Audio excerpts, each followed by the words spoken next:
How are libs in the US taking it? Are they losing their minds? Like what's going on? They're being super racist, interestingly enough. Oh. They're fascists. Hilarious. You know that it's like the new thing is I mean you see it online, so it's not like a representation obviously of the entire country, but just like anecdotally when you see it, like these the angry reactions towards especially like Arabs and Muslims, and it's like, oh, you guys ruined everything. Oh, I hope you all get or and obviously the Latino vote was very important. So can't wait till you all get deported. Can't wait till he like nukes Gaza. Can't wait till and it's like Yeah, but completely ignoring that the majority of people who still vote for the right are white people, huh? So Yeah. I'm so frustrated by that. Like Gerald Horne said that last time, and even I was like, yeah, why don't we focus on that more? Like the reason why the right still wins is not because of those Mexicans or Arabs. It's still the heavy majority of white people who vote for that. So vent your anger at them. Yeah. no, no, they would never vent their anger at them. The anger has to be you have to scapegoat a minority because fascism, right? So like that's the irony though. It's so weird. It's like, what are you guys doing? Yeah, it Right. reminds me of the Netherlands, where now anti-Semitism. I kid you not, guys, you got to believe this. Where our well, I can't say leader, but he's actually our leader, but he just chose to not be our prime minister, but he got the most vote. His name is Geert Wilders.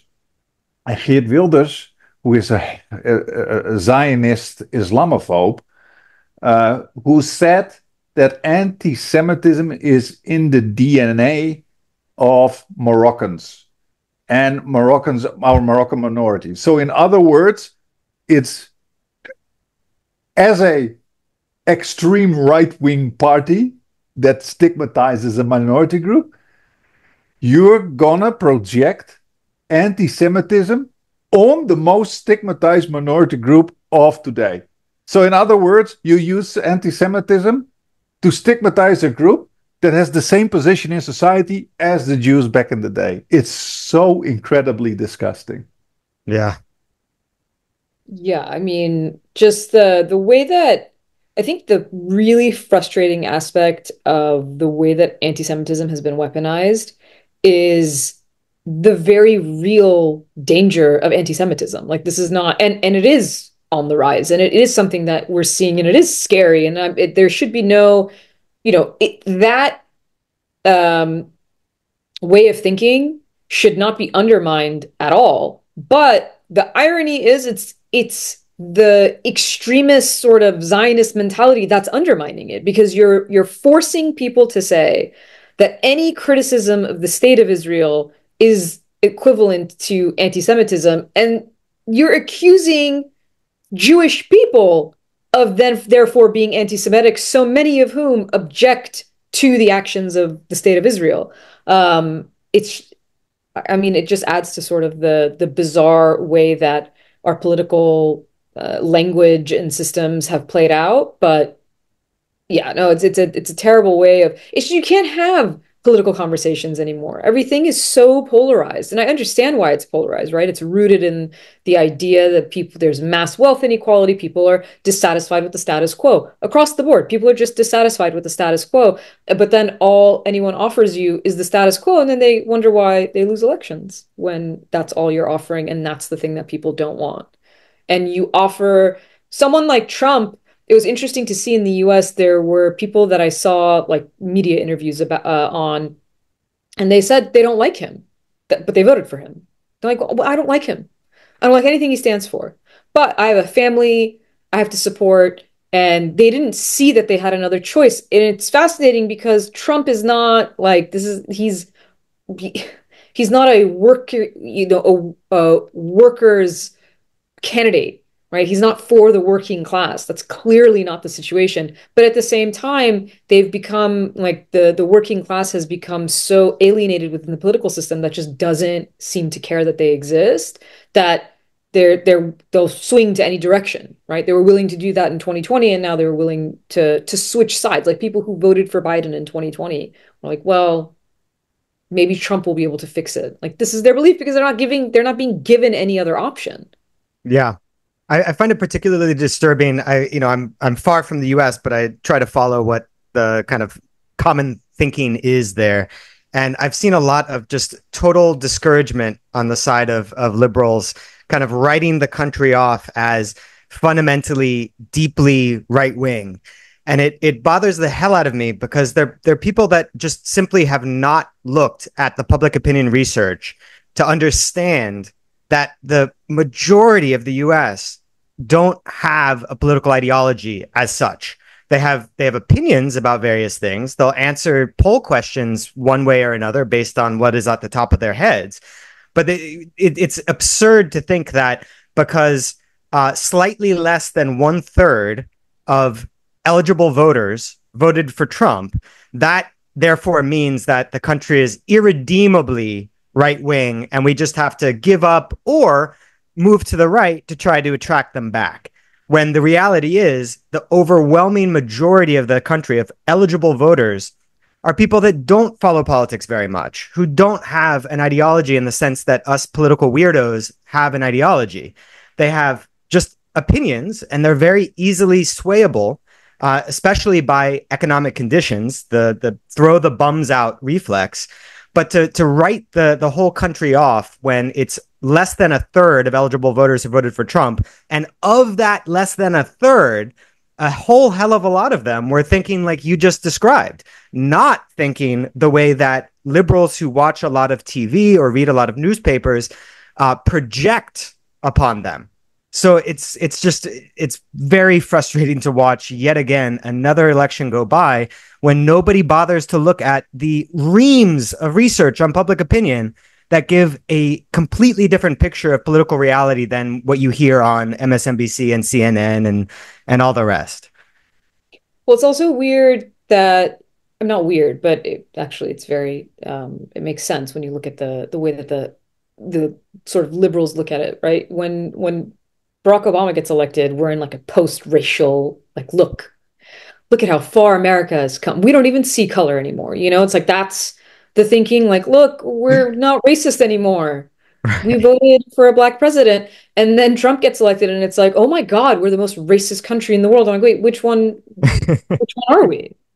Like, so does that mean we were racist and then we stopped being racist and then we started being racist again? Then the narrative becomes no, they were racist all along, but now Trump like let them be I don't none of this. I'm like, you're not that's not the only answer. I'm not saying that gender doesn't play into it. I'm not Mm, saying that race does not play into it. I'm not discounting the fact that those are factors in the sense that there are people who will not vote for a Kamala Harris because she's a woman of color. They're just like, they're not going to vote for her. I understand that. And I'm not denying that that is a factor, hmm. but it's not the factor because, again, if that was the case, we would not have had our post-racial moment. It's just that that also was not a real moment, right? That was wrong. That was a wrong reading of the situation as well. And so I Yeah. think that speaks to your point exactly. It's because everything that happens is being filtered through this ideological lens and not understanding that most people are not voting for a party, right? The Democrats and the Republicans represent about the same percentage of Americans in terms of people who are registered in these parties, and both of them represent only about 30% of the country, which is Hmm. not which is a small percentage of the country. The largest voting bloc is actually independents. So they don't fall into these camps. The mistake of the Democrats was thinking, you know what we're going to do? We're going to nab the 30% on the other side. It's like, no, you're not. They're just going to vote for their candidate. You're not going to out Republican Donald Trump. So what's the point of trying to? Yeah. Walking around with Liz Cheney and Dick Cheney's endorsement. It's like Yeah, that's what people voted against when they voted for your party. we had the discussion before, Peter and I, actually, because we see the same in Europe, but it's also, of course, because there is no alternative for these parties themselves, like the labor in Western Europe, but in your case, the Democrats.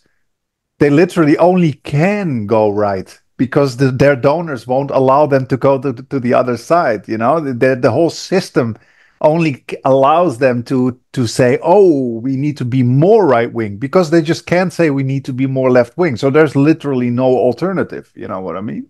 And to jump back a little bit on what you just said about, yeah, people are accused of being super right wing and racist and this and that. And I always find this a very difficult discussion, and I think it's also very interesting to ask this question to Gerald Horn, who will be coming on very soon again, because he actually does think that racism plays a huge role, and I also agree with him. Even though you should be careful saying, "Oh, all these people are racist, this and that," and no, of course not. But on the other hand, many of Trump voters do not see it as a problem, all the shit that he says about Muslims, Mexicans, etc., etc. I mean, he blatantly says extremely racist things. And despite that, people are not only voting for him, they're even cheering it on during his speeches. You know what I mean? Like, how should we see that? I'm not, and that's why I said, I'm not saying that, sorry, I just want to say, I'm not saying Yeah. that race is not a factor, but what I would argue is that it's tied to uh, the economic system, right? Like one of the major ways of dividing people, dividing the working class, is to create divisions, right? Creating racial divisions, create gender divisions, create religious divisions, create all of these divisions so that the vast majority of people who all agree on, very basic concepts are so lost in identity politics that they're not unifying under this banner of, corporations should pay taxes and our tax money should be used for healthcare and education. And I should be able to afford the doctor if I have a full-time job and pay my rent, right? These basic things that pretty much everybody agrees on, that gets lost because it's tied directly to these divisions. So race certainly plays a part in it, but how is he using those stories, right? How is he, when he's making these racist comments, they're also very much tied to, they're taking your jobs, they're taking your resources. So it's not, my point is to say it's not just race, right? It's not just racism, but the way that racism is used within this class system so that people do not recognize that they have a lot more in common with a worker of a different racial class. And I say that because race is also a social construct, right? It's not, that's the purpose that it serves within a society. So it's not to say that racism is institutionalized in the United States. Of course, race plays a role in it. I just think it's reactionary to dismiss people's grievances and say the problem is just that they're racist. Yeah. Because that basically plays into the donor base of the Democratic Party that, oh, we can't do anything. We can't move to the left on economic policy, on foreign policy, because that's not going to actually solve the problem. But now they don't have any alternatives, because back in 2016 and to a lesser extent 2020 during the BLM protests, they I don't know what the word is, like rainbow washed. It's not greenwashing, it's not pink washing. They're trying to claim that they are this anti-racist party. But now, if you listen to the Democratic establishment, they're all saying, "Oh, woke destroyed our campaign, so we can't be woke anymore." And it's like, when the hell were you woke? You were woke for like, you were fake woke. You were woke washing. There we go. You woke washed for like 6 months, building, just trying to ride the coattails of the BLM protests. And now you're saying that we can't even woke wash anymore. So then what's your alternative? What's coming next? No, there's not. That's why I always say there's nothing wrong with woke. There's just something wrong with liberal wokeness. That's the distinction people need to make. Yeah, exactly. Do some study into what really woke is, because there's really nothing wrong with wokeness. It's just the liberal democratic wokeness that is nonsense. But I refuse to then generalize it to, oh, and everything's woke and woke is bad. No, it's not. It's absolutely not. Yeah, it's amazing the situation we find ourselves in. So Also, what do you think is most? I mean, this is a really hard question. I wouldn't want to be asked this question myself, but how do you think the Trump administration is shaping up, and what do you think so far it suggests about Trump's second term, with a special regard to foreign policy? So there was very, very brief moment of maybe this won't be that bad because he had announced that Nikki Haley and Mike Pompeo would not be invited to his administration. Um, Both obviously hawkish. Um, you know, it's not even that they're pro, it's wrong to say, I think feel like pro-Israel is not an appropriate way to capture it. It's that there's like a religious extremism that's infused into their notion of like alignment with Israel. And we can never talk about it that way, right? Because only Muslims can be religiously Yeah. extreme, no one else. But when, Pompeo was asked in the first Trump administration when he was Secretary of State if he thought that God had brought Trump to defend Israel from Iran, he basically entertained the idea. I think he said something like, as a believer, I have to, that's definitely a possibility. So that's the kind of religious extremism you hear. So when you saw Trump say, okay, I'm not going to bring them back, there was a moment where, okay, maybe he's not going to invite these very hawkish voices like neocons that are pro war because he keeps playing up this idea. I mean, he did prior to 2016, right? As a president, he sort of, and it's not, he maintained many wars, he carried out many drone attacks, he created the conditions for war, brought the US and Iran to the brink of war. So I wouldn't describe him as an anti-war president. At the same time, he'll say he didn't start any new wars. It's true, technically. So, and now he, again, in his victory speech, one of the first things he said, one of the things he said in his victory speech, I should say, is, I'm going to end the wars. So this is the image that's giving off. Then he starts actually doing his appointments and they don't look very good. They don't look good. I think the only way that you could possibly read it as anything except an entirely like neocon, staunchly pro-Israel uh, grouping is if really what he's trying to do is bring people on who are basically yes men, right? Who are just going to listen to whatever it is he wants to do. Because in the world of mixed signals, there was a story today, actually, in the New York Times that, and then I think it was corroborated somewhere else too, that Elon Musk met with, I think it's Iran's ambassador to the UN, right? Like, why is Elon Musk? It's just whatever is happening, I have no idea, but that's another Mhm. weird signal, right? It's like, well, why is Elon Musk, who's apparently part of a new department that's being created, um, which is bizarre in and of itself. Why is he meeting with an Iranian official? This was sort of the point that I made originally. It's very unpredictable to see where Trump would go. And I will continue to say, I think that there is, I mean, I'm being a little bit, I might be exaggerating a little bit, but in general, I would say I think there's an equal chance of Trump nuking Iran as there is to him building a Trump Tower in the middle of Tehran. It's just not, it's hard to tell. What happened in his first term is he was very much influenced on foreign policy, especially because he's not a politician. He doesn't have an ideological view. He was very influenced by the people who were advising him. And I wonder if, when you're looking at it now, I wonder if he feels more seasoned, obviously, having been president for 4 years, and feels that he can bring people on who will carry out his visions. But the flip side of that being this is a very, very hawkish cabinet that he has selected. So it's the signs are also not really good at all. Mm, yeah. Yeah, I'm pretty scared that, to be very honest, what's going to happen. I mean, I'm glad the Democrats didn't win. I must admit that, but at the same time, I'm not happy Trump won, and all the picks that And we he didn't want did. anyone to win. That was the problem. Yeah. Yeah, yeah, and so how do you see it developing with Iran? I've noticed that there seems to be an exceptional focus on Iran among the Trump people. How do you see that, Assal?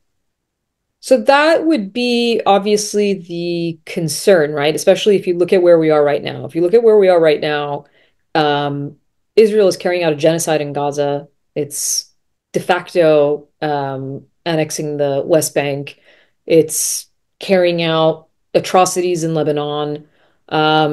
it'll bomb Syria and Yemen whenever it wants. I mean, there's no real constraints to what Israel will do. And so the argument of the Democrats is, see, Trump is going to be worse. He's going to let them, he's going to let them annex the West Bank. Like, Democrats didn't do that. I'm like, yeah, but Democrats didn't stop them from doing anything. Like, again, the problem with Democrats is it's just lip service. It's just, we believe in a two-state solution. We're not going to do anything so that there's a two-state solution. We're not going to do anything to stop Israel. We're not going to do anything if they don't listen to us. In fact, we're going to let Israel do basically anything it wants, but we're going to tell you we don't agree. So it doesn't make any sense. The fact that, it's like de facto versus de jure. I mean, they can say whatever they want, but they're basically letting it happen anyways. The only difference is Trump would probably come in and just say, yeah, sure, I recognize the West Bank as being part of Israel. Of course, it's not up to any US administration. That's the best part of this entire conversation, is that every time these discussions take place, it's like, it's not up to the US, it's up to international law. The problem is that the US enables it by being the number one arms supplier and military aid supplier to Israel. All of that, of course, also being in violation of not only international law, but also US domestic law. So, why the focus, how does this relate to Iran? Because from the Israeli side, right, when the US focus on Iran is really just carrying out Israeli policy. As long as Israel can point to Iran as the sort of boogeyman, right? Israel claims that Iran is an existential threat. And therefore, and you've seen this during the Gaza war, when there has been backlash and criticism to the Biden administration for providing weapons to Israel, despite, just clearly an obscene amount of war crimes, which has been corroborated now by every aid organization in the world, every international institution. The US rejects them all. Of course, the US rejects today Human Rights Watch saying that the US rejects that displacement is happening. That's what they said today. Like, displacement, we haven't seen it. It is insane, the level of gaslighting that comes out of the Biden administration. And then the fact that they think that we're better than Trump. I'm like, we're staring at it. We're seeing videos of people running away, fleeing, being shot when they're trying to leave. Every aid agency is telling you they are being starved, and you're denying all of it is happening. But one of the arguments that they made, why are we still sending the weapons despite all of this? Well, because we have a security relationship with Israel, and Israel faces other security threats. This is the key to the language. And so even if they're doing all of these terrible things here, we have to make sure they have the weapons to defend themselves somewhere else. And that's Iran, right? Iran becomes the boogeyman in that situation. If you look at Trump's first administration, if you look at his current cabinet, then it's very concerning, because you think, well, this seems like we're just going to go closer and closer to the path of a direct confrontation, a direct war with Iran. Then, like I said, you get stories like today of Elon Musk meeting with an Iranian official. What does that mean? What was the point of that meeting? We don't know. When you look at Trump's first administration, there's also the fact that he argued, or he appeared as though he wanted a deal. I mean, he called it a better deal, but I think he just wanted the photo op, right? We've seen that Trump does not care about, he doesn't care about pariah status of any world leader. He doesn't care about democratic leaders. Like, none of that really matters to him. He's happy to meet with any dictator anywhere in the world. So in that sense, is there a possibility for some kind of deal that averts war? Yeah, there's the possibility for that too. I think when you look at a lay of the land, one of the biggest concerns is Palestinians, is the Palestinian issue, right? Is everybody going to sell out the Palestinians and say, okay, well, Israel gets to annex the West Bank and, occupy Gaza, and we'll have a deal with Iran, and we'll have a security pact with Saudi Arabia, and now Saudi Arabia and Israel will normalize. And what gets lost in the middle of all of this? Palestinians. So that would be one of my biggest concerns. What do you think? I remember very well at a year ago, there was a lot of talk about how public opinion throughout the region would really handcuff the dictators of the region away from being completely obsequious to the U.S. and Israeli governments. But what we saw was that those handcuffs of public opinion were actually quite weak, and the all of the Gulf dictatorships fell right in line. Didn't really do much of anything besides public pronouncements. But there's one potential factor here in what you just said. Trump's willingness, not just willingness to meet with anyone, but his close relationship with a lot of the Gulf state dictatorships. So, do you think there's any possibility that that pressure that the Gulf states feel from their own population, they've been able to ignore it thus far? Do you think that Trump's, I don't know if it's right to say, better relationship with them or closer relationship with them might result in his differing significantly from Biden's foreign policy? Or is it again just an issue of he's so unpredictable, it's a useless exercise to try to predict? What do you think? Well, you're bringing up an important variable, right? So let's first of all, I would push back just a little on the idea. I mean, they haven't done anything. I agree, right? Like none of these Mm, states have stepped in any way, but they've done pretty much what they did with Russia and Ukraine, right? They're sort of rhetorically they're much stronger on Palestine for mm, obvious reasons because of the Arab Street, because of their own populace, which is heavily empathetic and invested in what is going on. But they also haven't taken action on the opposite side, right? Like for instance, when Israel wanted to carry out its attack on Iran, they specifically said you cannot use our airspace. So, which is interesting, right? mm, Especially when you compare it to the first Trump administration. Back in 2015, when there was the JCPOA, the vast majority of the world thought it was a great agreement and supported it. Israel was one of the only states in the world that did not, and Saudi Arabia was one of the other ones, right? This is the beginning of MBS sort of taking over in terms of like power within the Saudi state. He's a young, very young leader who's taking over and tried certain tactics that didn't work out. For instance, a civil war in Yemen, right? That did not work mm, out in Saudi's favor. In 2019, you have the Houthi attacks on oil facilities in Saudi Arabia. What does the Trump administration do? Nothing. This was a huge moment for Saudis to think, okay, so they're not going to come to our defense. And so now when you look at it in was it March of last year, 2023, I want to say, that there's a detente between Iran and Saudi Arabia. And now it's not, there's no love lost between these two states, but at least there's this sort of pragmatic positioning of, well, we're not pressure only campaigns against Iran or isolation campaigns against Iran don't seem to be working from the Saudi and even the UAE perspective. So the situation is very different, I think. I mean, not I think the situation is very different. That doesn't mean it's going to stay that way. It's very possible for those really shaky kind of cooling of heads to move in the other direction, right? They've reestablished diplomatic ties with Iran, all of the Gulf states, but that could very easily change. It's so far, it seems to have maintained itself despite the amount of tensions that you are seeing in the region. And I think in part that's because none of these states want a larger war. They all have these vision projects. They all are trying to, build economies that are not based on oil mm, because they know that is not, there's no future, right? They're trying to think of how are we going to build a future? How are we going to survive economically? And it's very difficult to build anything when if there's a war everywhere around you. If you're, how are you going to have tourists if people are shooting missiles around you?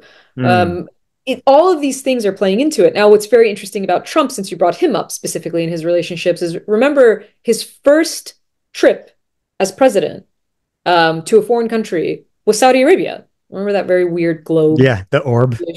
Yeah, the orb, whatever it was. So will that influence, will this now detente between Iran and Saudi sort of influence him in the other direction? Again, it's so hard to tell because He's also shown a very strong proclivity towards supporting Israel no matter what. So my question then becomes, in order for normalization to occur, in order for any of these things to happen, what is he promising Israel? Because Israel is not going to be happy with any situation where there's, sort of peace and detente between all of these other states. It wants an adversarial stance and posturing against Iran. But so far, we're seeing the rest of the states in the Persian Gulf sort of try to maintain some kind of peaceful relations with Iran. So I think all of those are just factors to watch for more than they are things to predict. But if you think about it, another example, like Egypt is suffering economically because of the Houthi attacks in the Red Sea, right? It's causing economic issues, the ability to ship things, but still you're not seeing strong reactions because as they're not helping the Palestinians directly in any way, but at the same time, they're sort of maintaining this very tightrope of a balancing act because they also don't want to look like they're going against the Palestinian cause and fighting with Israel because that is just not a good look for the sort of obviously if you're from the region, but even on a global scale, what Israel is doing, it's essentially just the US. It's just the US that continues to deny everything that is happening. I don't know of another situation where you've seen, or I can't think of one, maybe you guys can, where you've seen this level of international consensus around something and just an entire denial from. Yeah. Cuba sanctions is the only thing that comes to mind. That is an excellent point. It is so extreme now. I mean, we can take that example of what just happened in the Netherlands. We literally have fascist, Nazi-like Israeli hooligans tearing up Amsterdam and singing genocidal anti-Arab songs. It's all on camera. And then our minority group members fight back. And our government and our media is still saying that it's a pogrom against Jews. I mean, they're literally lying to us in our faces. It's all gone. The whole pretension of trying to make it look like it's real. They don't care anymore. They're just lying into our faces, and we just have to accept it. It's such a weird time that we are living in. It's really, really baffling. And I wanted to jump into something you guys said about, you just don't know what Trump's going to do. I always say the most important decisions are made just in private, And I'm always thinking, like, don't forget, Donald Trump is probably having his evening dinner together with his daughter and son-in-law, for example, Jared Kushner. And that's the moment where they discuss the things they want to do. And I just see it very negatively and very pessimistic. I mean, if these are the people around you, man, this is not good news for the Palestinians. It's not good news for the Palestinians at all. And also, there's something else I wanted to say. Like, okay, these countries in West Asia want to build, they want to wean off of oil and slowly build some other things such as tourism. And I personally think as long as the United States is powerful, they're just not going to allow it. They're not going to allow regions or countries to build to an extent that it becomes threatening to the US. They even do it to Europe. There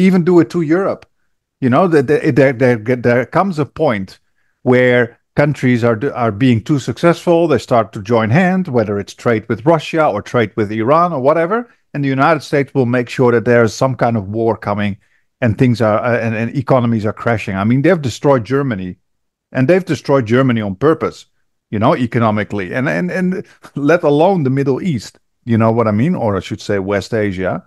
You know what I mean? Yeah, I mean the Biden administration, sorry, the first Trump administration, if this wasn't covered as much in the media because most of the coverage was the trade war versus China, but Trump himself on several occasions pointed out Germany as another competitor that they wanted to win in the export competition with. So I think there's definitely some truth to that in the way that the Trump wing of the foreign policy establishment or the the wing that is friendly with him, they see threats not just from China, but also from allies. I don't know to what extent that will actually play out. I think a really interesting thing, I wonder, Asal, if you have any thoughts about this, is whether European governments are going to finally perhaps grow a spine under Trump's second administration and seek to, unite to the extent that they can provide an alternative vision of world order, or are they just going to continue their past practice of total subservience or mostly subservience to the U.S. even under Trump's second term? Um, your guess is as good as mine, but I'd still want to ask what your thoughts are. Well, so obviously the biggest contributor, NATO is hinges on the United States. Like again, let's just be very honest. There's no comparable military power to the United States. I mean, you can say like Russia has more nuclear weapons. So in terms of, but that's I think that's its own category. Mm. Um, and that's the deadliest weapon or the most dangerous weapon that one can have. And that's one of the reasons why the US doesn't engage directly with Russia, right? The same logic that carried through during the Cold War. Why don't they engage? Why didn't they engage with the Soviet Union? Because it has an arsenal of weapons that can actually destroy not only the United States but the entire world. So there's still some sort of limitations in the way that the US engages. Why do you think they're so adamant about Iran not having a nuclear weapon? That basically solidifies Iran as a country you can't attack anymore if they actually have nuclear weapons. So I think for Europe, for European countries, it'll be very important to see what Trump does vis-a-vis NATO, Ukraine, Russia, right? That's going to be the big. I mean, Ukraine and Russia the war in Ukraine has sort of waned in terms of public attention only because of what's happening in Gaza, because the the I mean, I say this, I think, every single time, and it's still not enough. Just the amount of atrocity we have seen on a daily basis from Gaza is just unprecedented. No one has seen anything like it. And that's not me saying it, that's every person on the ground. Doctors that have worked in anyone who has worked in a war zone or has tried to cover a war anywhere has repeatedly said, we've never seen anything like this. We've never seen anything like this. So, I think that how Trump approaches Russia, Ukraine will be very important to Europe, obviously. That's going to be the more important factor for them. And then what he does with NATO. I mean, he's not a big fan of NATO. So what's the plan? As long as the US is the key backer of NATO, I don't know how much spine the Europeans can really muster, right? What are they going to do? And again, in reality, their notion of defense comes from that alliance from with the United States. And so he has that to hold over their heads for sure. And I really don't know. Like we don't know how it'll play out, but But some of the things, do you think Trump has just I'm jumping in quickly. Do you think Trump has enough power as an individual to go against the big guys behind the scene? Because I always think that the president is just, to be honest, just a puppet for the big power brokers behind the scene that drive U.S. imperialism, big and this is corporations, pure big names of speculation on my banks. part. I Sorry. don't know, right? Like I don't know the answer to that at all. But in my opinion, Trump does not strike me as someone who is like that. He strikes me as someone he has like a bit of like a megalomaniac kind of psychology, right? He's very much about his own brand. I mean, his name is a brand. That's not everyone's name becomes a brand that's so globally recognized before he became president of the United States. That's the crazy part. It was before he became president that he had created this for himself. So he's a difficult person to try and read. It doesn't seem like he's someone who would just sort of play along with what everyone else is saying. And I think he wields, I mean, not I think, in this case, I'm saying this as fact. He wields an enormous amount of power right now as the US president. A, because he's president of the United States. Any president of the United States already wields an ungodly amount of power. He's the president of the United States with a strong majority in the Senate, with a majority in the House. Basically, Trump controls the three branches of government right now, right? It's his Supreme Court, that's the judiciary. He's the executive, that's that branch. And he controls the legislative branch. I mean, on top of all of it, if that wasn't enough, right? If you weren't the US president and you didn't control all three branches, on top of all of it, whether or not you like him, it is a political comeback. That's just what it is. There's no, you cannot deny that reality. I mean, he went from sort of being this pariah within American politics to not only winning the election, but winning the election and the popular vote, which he failed to do in 2016. So he has a popular mandate on top of all of it. He's in a very, very strong position. And I think for someone with his personality, I just think he's sort of floating in a space of I can do whatever I want to do. Yeah. And there was a lot of talk before this election, just like before last election, about, oh my God, what a disaster because he's going to destroy NATO. It's like, well, I heard the same thing in 2016, and that didn't happen because the other side of him is that I think because he doesn't have a very strong, uh, deep ideology on the basis of a lot of knowledge about politics, he says these things that he hears in the corners of the right wing media ecosystem and repeats them. But I don't think there's any real chance of him trying to disband NATO. I think he's just going to use that threat as a way of cajoling countries to buy more weapons from U.S. arms manufacturers. And that, if that would be the worst case scenario, where rather than European countries developing a spine and trying to create a separate power block in union with most of the world's countries, I could very easily see them, just being cowards as usual and worrying about these threats about NATO, and then going along exactly with what Trump wants and buying a whole bunch of F-35s and whatnot from U.S. arms manufacturers, and then Trump will drop his empty threats as they were last time about disbanding NATO. Yeah, I don't necessarily like, and that's why I was saying, like, it all just depends on how it plays out. What is interesting about him is because, to your point, because he does not have a political ideology, right? Because he's not looking at it. He doesn't have this like traditional way of looking at the political. He doesn't look at it through a political lens, if that makes any sense, right? The sort of boilerplate way that Democrats and Republicans typically talk about everything. What's interesting is he's good at reading a room, right? So he's good at, I mean, look at the assassination attempts, right? This guy gets up from the ground and has the wherewithal to say, give me a second because I'm going to make a moment out of this. Like, it's like he knows there's cameras on him at all times because, again, he's used to that. He is very much used to this idea. He's a media personality as well. So he's playing these situations in very interesting ways. He's playing the rooms in very interesting ways. He's reading it. And that's why he says things like, I'm going to end the wars, because he knows that's what people want to hear.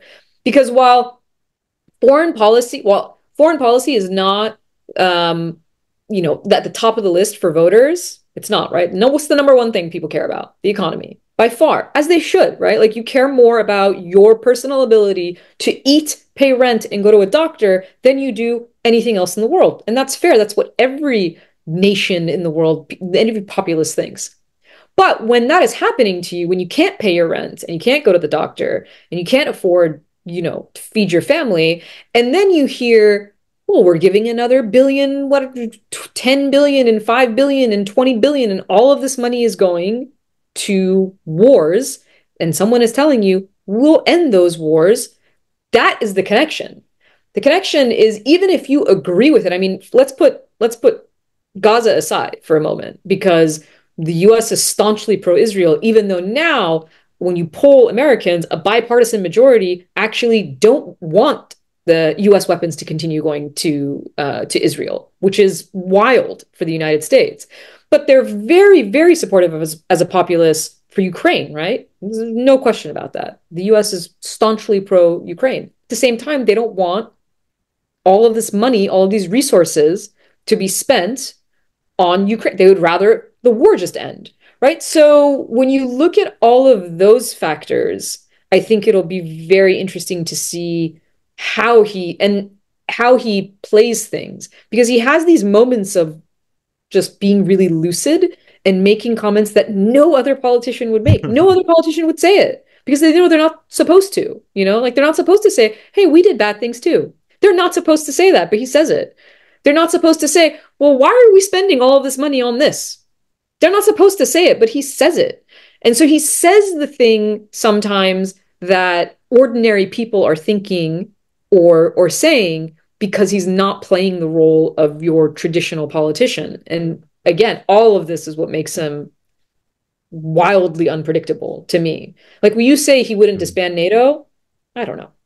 I don't know. I can't say that. I would lean towards that. If I was betting, I would agree with you. But can I say it with certainty? No. I can say it about Joe Biden. Do you see what I'm Yeah. saying? Like I can say with certainty, Joe Biden is not going to disband NATO. Can I say that about Trump? No. I Yeah. remember a moment in during one of Trump's rallies, and you just know that he was aware that the microphone was on. He's really playing that very smart. I just know he knew. And then suddenly, like these people in his own audience were singing "Genocide Joe, Genocide Joe," and then he was like, with the mic on, of course, and he's like to his colleague, like, or to some of his I don't know, and he's like, they're not lying, like he's looking at them, they're not lying, but in a way that it goes through the mic, and people can hear it, and I'm like, yeah, he's in that sense, he's very smart, you know what I mean? But I would, oh yeah, you want to say something? No, no, no. Go ahead. No, Assal. Oh, sorry. I realized I was Yeah, I was quiet, Peter. but I realized that I was muted, but I was just saying, yeah, exactly. I remember that rally too, and I thought that was actually an incredible moment, right? Again, and it shows because Genocide Joe is who is the genocide against? Palestinians. Who's committing the genocide? Israel. And here you have a president, a former president, and a candidate who's staunchly pro-Israel, and you have his supporters chanting Genocide Joe. I mean, it was a very bizarre moment that came together, and he immediately, you could see in his face exactly the way that you're describing it. You could see this moment where he was almost listening to be like, Genocide Joe, well, I support Israel. But then in his mind, he was like, this is, yeah, well, they're not lying. They're not lying. It's like, yeah, he immediately picked up on it. And that's what I mean by his, uh, that's what happens when you're not constrained by an ideological point of view. You can just switch sides. He can love Bibi one day, hate him the next, and be friends with him again. Because it's not based on anything but what serves his purpose and his agenda in that moment. Yeah. Yeah. Yeah. So I wanted to switch gears a little bit back to West Asia, if I may, and I wanted you to hear your opinion on this, Asal. So we see some interesting developments in West Asia with regards to the vassal states of U.S. imperialism, and you're specialized in that region. So I want to hear what you think. So what you see is now, for example, with relation to Israel, that Erdogan of Turkey is saying that he is cutting all ties with Israel. You see I think it was on the Arab Summit that Mohammed bin Salman, openly said that Israel is committing a genocide. Some would say that these things would be unthinkable, let's say 10 or 20 years ago. But that the fact that you hear these things now shows that there is some kind of loss of power of U.S. imperialism over these kind of vessels. On the other hand, a lot of people say they speak with a double tongue or two faces. Like Erdogan is saying all these things, but at the same time, he's still sending ships. He's still trading with Israel, sending ships of fuel, etc., etc. Same with Saudi Arabia. On the other hand, again, we had a joint exercise, military exercise, I think, with between Saudi Arabia and Iran. So my question is, do you think that this is all just how can I say that? superficial stuff, not very important? Or do you also see, as some would say, a subtle challenge to US imperialism by these vessels in West Asia? How do you see that? If you look at the US as an empire in decline, which I think a lot of people do, right? I think the most of the world, and that's why you're seeing being in decline does not mean you're not still the most powerful. That's the key thing to understand. Because I think sometimes when we use that kind of language, people can point to, but the US is still the most powerful country. It goes to either extreme, right? Like sometimes you'll hear people using that kind of language as if the US doesn't have power anymore, like it's a Mm. collapsed empire.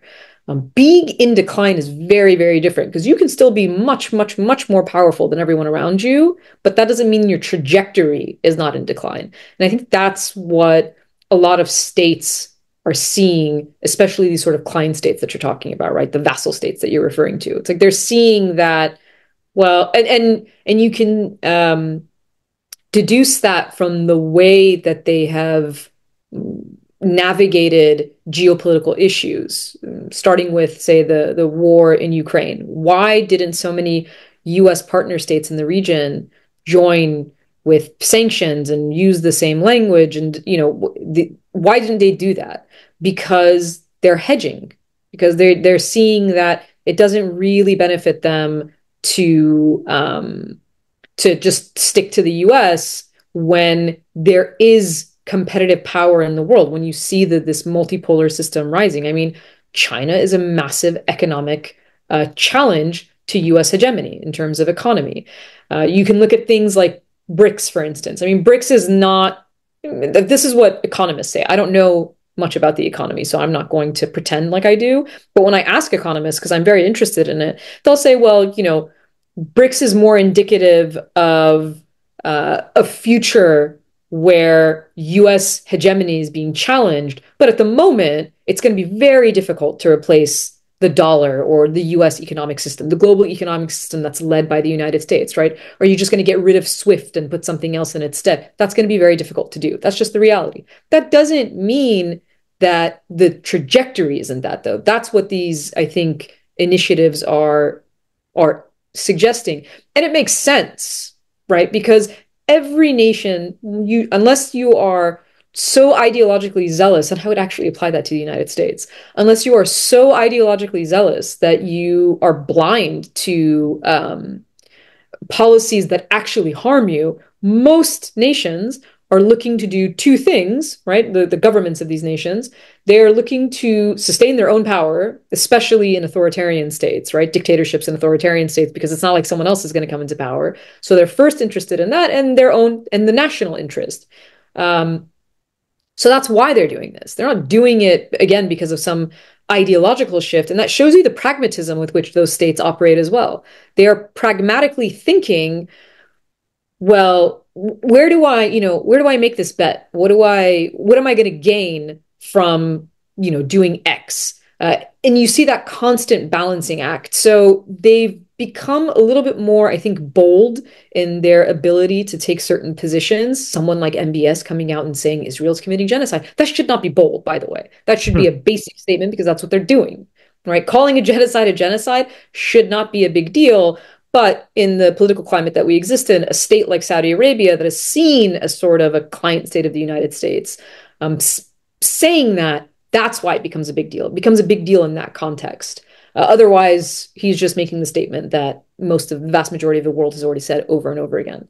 Mm. Again, I think it shows two things. One, just how egregious Israel's actions are, right? The fact that they can no longer, like, he has to say things like that because how are you going to answer to your own region? How are you going to answer to your own people? Everyone sees it. That level of denial is absurd. And on the other hand, it also shows the declining power of the United States. The fact that the US cannot just enforce whatever it wants on everyone.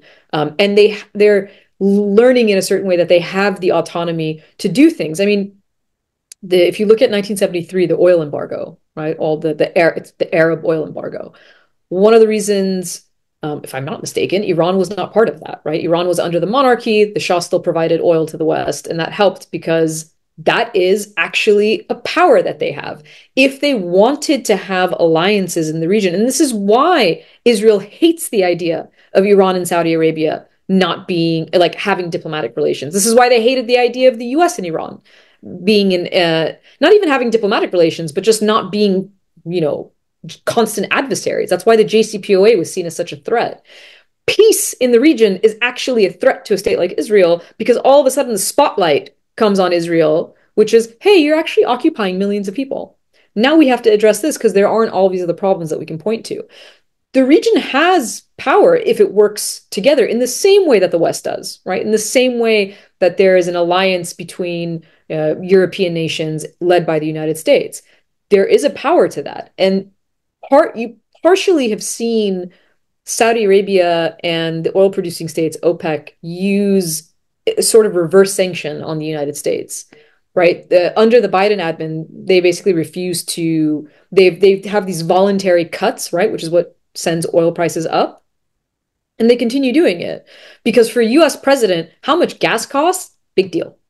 Really big deal how much gas costs because that increases the cost of everything. Part of the reason you have inflation, part of the reason you have inflation is also when your energy prices are up, the price of everything goes up. And they're not, you know, they're not producing more, even though the Biden administration asked them to repeatedly. They won't do it because they don't have to. They've realized that they also don't have to. They have levers of power that they can use. And so I think all of those little pieces added up is why you can make the argument that US power is in decline, that Israel's actions are, you know, egregious to an entirely new level, and that there is an emerging idea that these states can wield power, especially if they work together. Well said. Well, we're at the hour mark.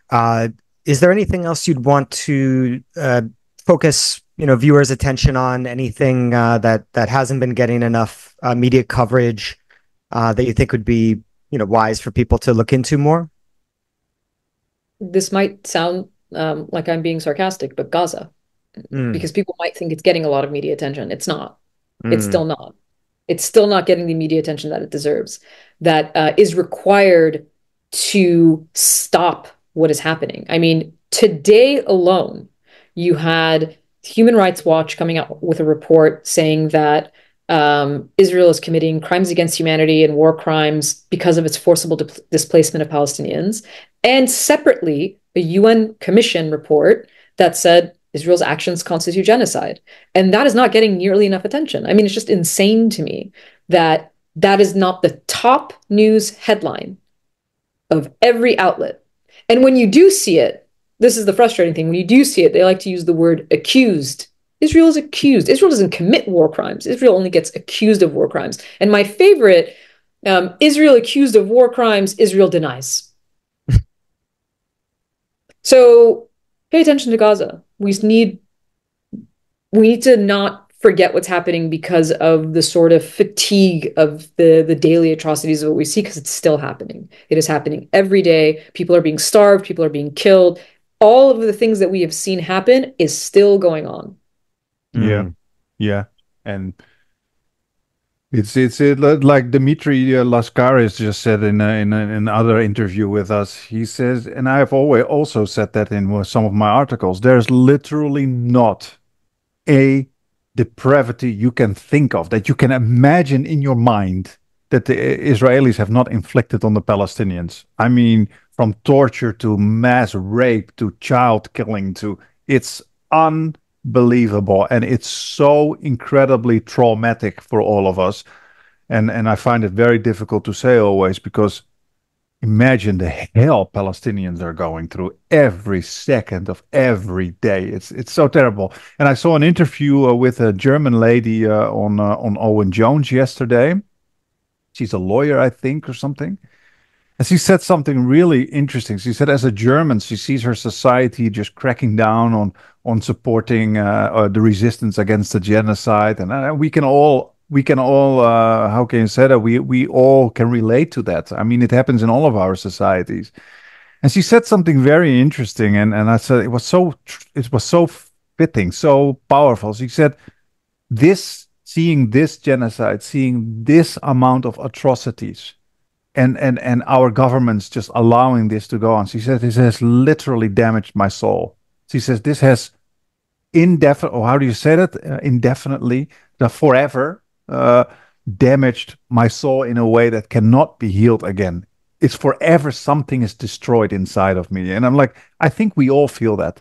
We all feel that this genocide has destroyed, in a way, the image, the understanding that we had of this world, the kind of reality that we built in our brain of how the world works. You have bad people, you have evil situations, but we also, in general, have the goodness of humanity and international law and all that kind of stuff. This has completely destroyed it. This has destroyed my understanding of reality, the intense evil that is rooted in so many human beings. And I don't know, it's so difficult to explain, but there's something very, very fitting in that statement of that woman by saying something has been forever damaged in my soul.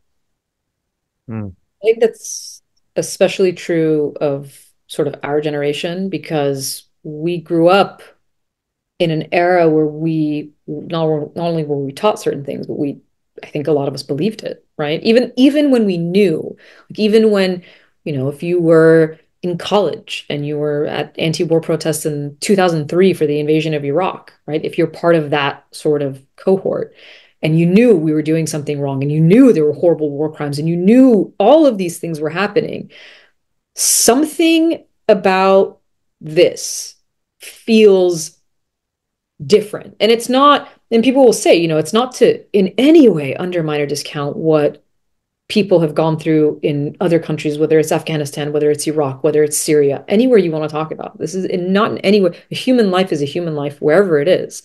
But the level to which we have seen the institutions that were supposed to mean something become so meaningless in front of our eyes, the level of gaslighting that we have seen from our officials. I mean, it's like I have seen State Department press briefings where the journalist takes out a picture. They'll take their phone out. They'll be like, look at this picture. Does this look normal to you? And the response is, I don't know what's going on in that situation. It's like, it doesn't, there's no explanation for it. A half naked man with his hands tied behind his back and a guy standing, I mean, there's no explanation for it. But the level is so much that I think people are just overwhelmed by it. And it is a collective trauma. And it is a complete, it's what makes people so disillusioned. And that's part of the reason why you see people in our own political system, if you're looking at the United States, it's what gets us this election result. It's why people were not, it's not that, if you look at the number of people that voted, many millions of less people voted in 2024 than they did in 2020 because they had nothing to vote for. And I think that's the fatigue. They're tired of having nothing to vote for and only something to vote against. So I think all of it coming together is that crushing feeling that you're talking about, why you feel like you can't, something has changed. Mm. Yeah, well said. Well said. Well, I Yeah. guess we can leave it there. It was great talking with you again, Asal, and thank you so much for sharing your time. Happy to. I always love not only discussions, but getting to hang out with you guys. Yeah, therapy session with Assal. And we should call this therapy session.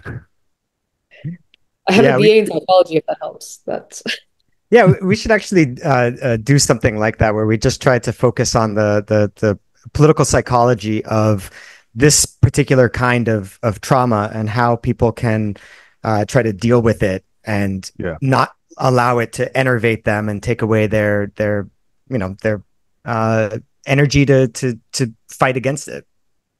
Very good the idea. best person that I know at least that does such a beautiful job of bridging these ideas, the political with the psychological, is Gabor Mate. I mean, Hmm. just listening to him is soothing, and he's Hmm. so good at connecting everything together and understanding that it's part of it, right? We're not a society that's sick. We're a society that's been made sick by the system that runs it. Yeah, exactly. Peter and me, and I'm not going to start a new discussion, but Peter and I had that same discussion back a while back, saying that if you feel good in this world, it doesn't mean you're healthy. It means that you are adapted to a sick world, so there's something wrong with you. So people like Trump or like that son of what was it, Murdoch? What was it, Peter? That who said, "I love this world." Who said that? Or I love this life. That was a character in a show about the Murdoch family, and I think it's quite accurate. These people feel good in this world. So that's a pathology because you adapt to a sick world. But those of us who have trauma, anxiety, depression, who learn from our therapists, our mainstream therapists, that there's something wrong with us and we have to change our cognitions and our thinking patterns to be more healthy. It's actually us who cannot adapt to a sick system, a rotten world. So that expression of your body, that psychosomatic expression like anxiety and fear and depression and nervousness and not ADHD, obsessive compulsive disorder, all these kind of things, is a natural expression of your body that cannot deal with an unhealthy system. You know what I mean? MLK Jr. put it really well. It was something along the lines of, to be well adapted to a sick society is not a sign of health. Something like that.